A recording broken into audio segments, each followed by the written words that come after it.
Salam alaikum, everyone. I would like to welcome you to another installation of the Zoom In on the Halal Metropolis project, where we are looking at how the Muslim community from the Metro Detroit area is responding to the COVID-19 pandemic.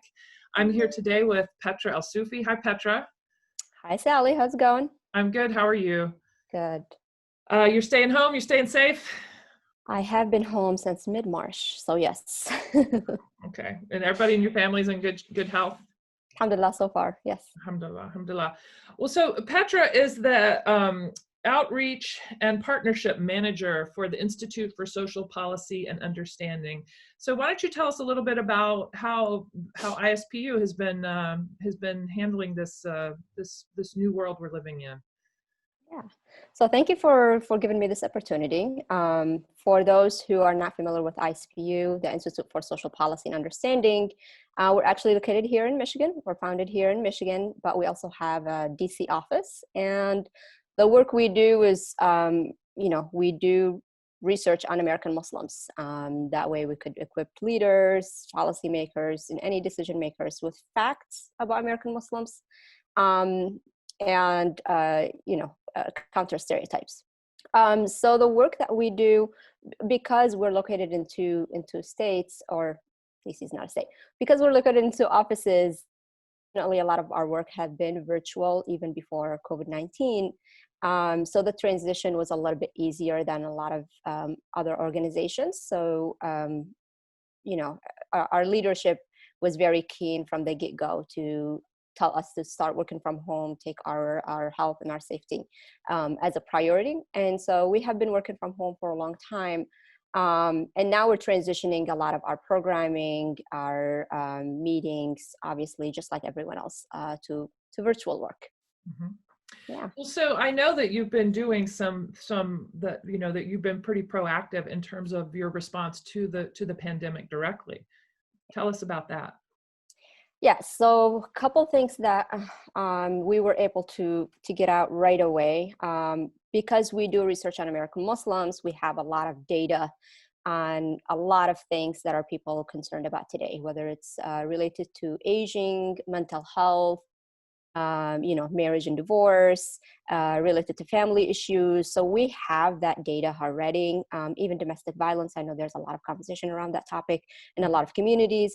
So we have data. So what we were able to do is create a toolkit and take that data out and have it easily accessible, either to healthcare practitioners, to professionals, or just to the general public. So if you go to our webpage, ispu.org, you'll see COVID-19 toolkit. And so we have that data organized by different categories. One of the other major projects that we have on our website, but also we're doing a lot more work around, is our RMS, Reimagining Muslim Spaces.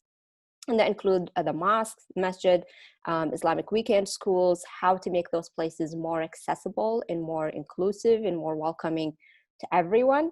So that we have the data on that, we have the recommendation. And now, because those places are closed, we're hoping that community members, leaders, board members, imams will take a chance to look at that research and take those recommendations seriously and start implementing those recommendations while the masjids and Islamic schools are closed. That way, when the community goes back into the spaces, they will be more inclusive, more welcoming, and more open to everyone.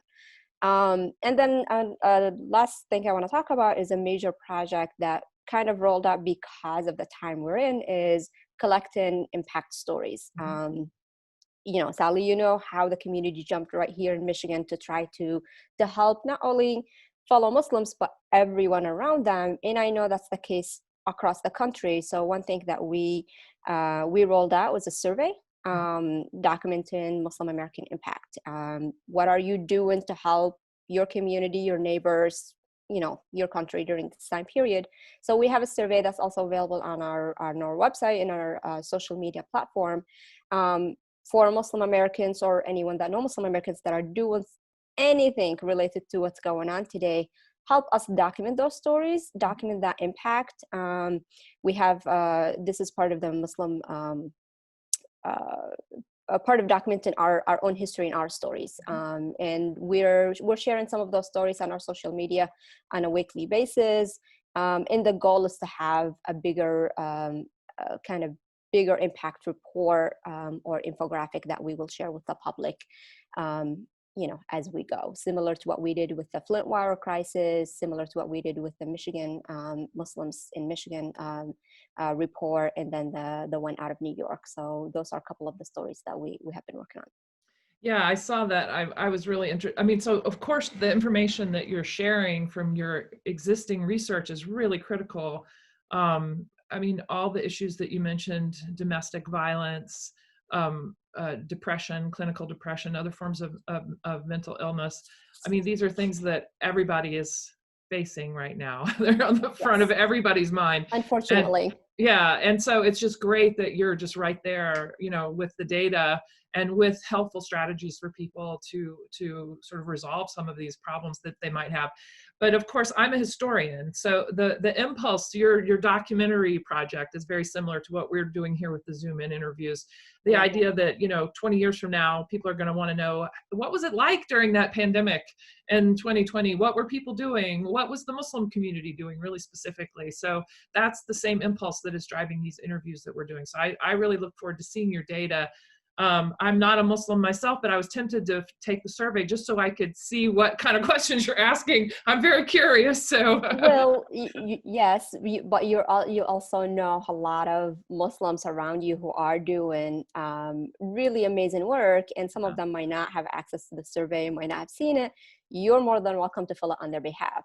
So that's an option that we have. That way you get to see the questions, but also help them document their own stories. And we're doing a lot of interviews with our scholars too. We have an amazing network of more than 50 scholars from all over the country in different fields. So we're trying to help them get the work related to COVID-19, but also just in general, get it out. So there's our Wisdom Wednesdays on our Facebook page, where you will learn everything from, equal treatment, which is our research ideologically motivated violence. Things that I know in the Muslim American community, we were not surprised by the results, but the results need to get out to the larger audience and to policymakers. So you'll see conversations about that topic, to one we're having tomorrow, more specifically related to COVID-19. Actually, not tomorrow, Wednesday, excuse me. But we're also working with other organizations. So tomorrow we're hosting a webinar with the National Muslim Black COVID, I got it wrong, documenting or seeing how the Black Muslim community is disproportionately impacted by COVID-19 in the Black community in general, but we're focusing on the Black Muslim community. So we're hosting a webinar tomorrow on that topic with experts in the area. And you'll see just how our research and the work that other organizations are aligning to highlight and to shed light on a lot of concerns and topics that everyone is talking about, but we have the data behind it. Yeah, that's fantastic. Well, we're basically out of time. These are really brief interviews, but I thank you. I'm so impressed with the work you're doing, and I'm so happy that you're there as a scholar. I make use of the data that ISPU generates all the time, and I've watched the organization grow over these last few years, and it's just very impressive to see the work you're doing. And I'm very happy to see you working at ISPU. I watch your work on social media, and I see all the great impact you're having. So I thank you for the work that you're doing on behalf of all Americans. And I'm going to check in some of these webinars this week if I can. If I'm not in meetings myself, I'll be there. I know, right? Thank you so much for joining us, Petra. And stay safe. Keep your family safe if you can. Thank you. Thank you, Sally, for the opportunity and for all the work that you're doing as well. I know you're doing amazing work, in this area and in a lot of other areas related to Arab Americans and Muslim Americans. So thank you. Thank you.